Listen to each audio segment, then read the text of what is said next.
All right, music fans, welcome back. Harmless Dave here, talking real music in real time for real people just like you right there and just like me right here. Unreleased Van Halen music. Yes, absolutely. It's sad that when someone leaves the planet and is no longer with us, we mourn in kind of a strange way. Oftentimes we don't recognize people when they're with us. With Eddie Van Halen, I think everybody acknowledges, that they were still thinking about Eddie when he was with us, but now people are really interested in his music, which, again, I have mixed feelings about. Coulda, shoulda, woulda. I guess better late than never, right? Unreleased Van Halen tracks include an alternate take on Hot for Teacher. The alternate features Eddie dueling with himself on bass and electric guitar. That's fun. Among Van Halen treasures that are locked up in the record label's vault. So they actually hired an independent contractor by the name of Brian Kehew, whose main task was to sift through the Warner Brothers archive in search of material for potential expanded reissues of Van Halen studio albums. Now, it's weird how they don't have Ted Templeman along for that ride, because Ted would know. I think Ted knows where all the great music is stashed, but maybe not. I don't know. So the unheard version of Hot for Teacher and a different take on Little Dreamer, plus 4 CDs worth of usable, releasable material. And Kehew did this about 15 years ago. Hot for Teacher with different lyrics all the way through it. Dave's original vocal with different words. It's strange because Eddie plays bass and he's doubling on the intro, but probably they couldn't play it live. Now, I don't know if that's a little dig at Michael Anthony. I wish they would refrain from that stuff, but if it was a difficult bass part, maybe that's what they're implying. So they didn't keep it on the record, but they did keep the rest of Ed's bass track on the actual record, which obviously Anthony can play. If you're wondering how this bass and guitar duel could have sounded, you can check out what Steve Vai and Billy Sheehan did with David Lee Roth on Eat 'Em and Smile. The tune is called Shy Boy, and they took that idea to do the bass and guitar doubling and then tapping each other in octaves, which is exactly what Eddie tried to do on Hot for Teacher. The music found by Kehew dates back to Van Halen's earliest days at Sunset Sound.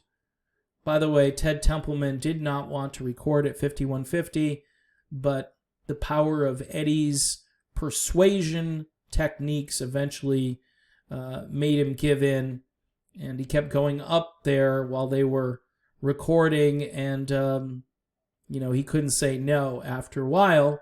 So that was the power of Eddie Van Halen saying, hey, we can record up here and it will be great, and it ended up being really great. In addition to unreleased versions of Hot for Teacher and Little Dreamer, there are also first-generation versions of long bootlegged demos, such as Bring on the Girls and Voodoo Queen, which later morphed into Beautiful Girls, and Mean Street. 4 CDs were put together. I know Warner Brothers made a set that went out to various people. I know that they handed some to Alex. I don't know that Eddie got any. But years later, one of Ed's friends called me and said, do you still have those tapes? Holy crap, Batman. Those are some pretty awesome tapes. So around that time, Van Halen were working on A Different Kind of Truth, which was their reunion album with David Lee Roth, which featured reworked versions of some of the group's unreleased songs. Asked why the material he uncovered a decade and a half ago has yet to reach the public, Kehew says the timing was never quite right. At the time, Sammy Hagar was in the group, so it was bad timing to promote anything with Dave. When Dave got back in the band, now we need a new album, we need a new live record, and it was not a time to promote the past and the old stuff. Actually, I would say that would have been the perfect time. I mean, they did a whole bunch of nostalgic videos around that time, talking about the old days. So I think if you're going to hit while the iron is hot, that would have been the moment. He goes on to say, I think down the road somewhere it will be time. Well, it's definitely time now because Ed's no longer here. Soon after Eddie's death last month, band manager Irving Azoff stated that Alex and Wolfgang would at some point go through the vaults at the guitarist's 5150 studio to look for unreleased songs. Given that we have this great stuff in store, all the tapes at 5150 that people have seen, who knows what's on there, but I'll be willing to pay for it. Whatever they can put out, that's good. Ideally, hopefully, some of the stuff in Warner's vault is worth releasing too. So Warner has stuff, 5150 has stuff, there's lots of stuff. It's not tons and tons, but there is absolutely top quality, not just outtakes or rehash, but great stuff, which shows how good they were. So there you have it, unreleased music. It's the way we grieve. It's the way we work through this entire thing. It's a little bit odd because that music probably should have come out in 2012 or 2015.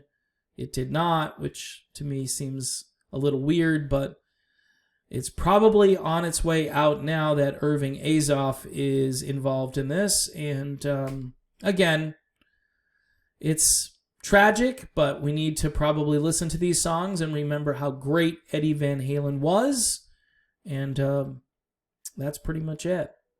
So there you have it. Thanks for watching. Don't forget to subscribe to the channel. Hit the bell for notifications. And yes, Patreon. We've got new patrons joining.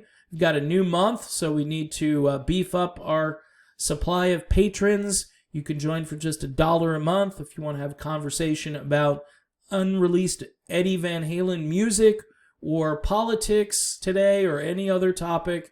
Today's the only day I'll probably talk about politics. Maybe tomorrow, who knows. But in any event, thanks for watching, and we'll talk soon.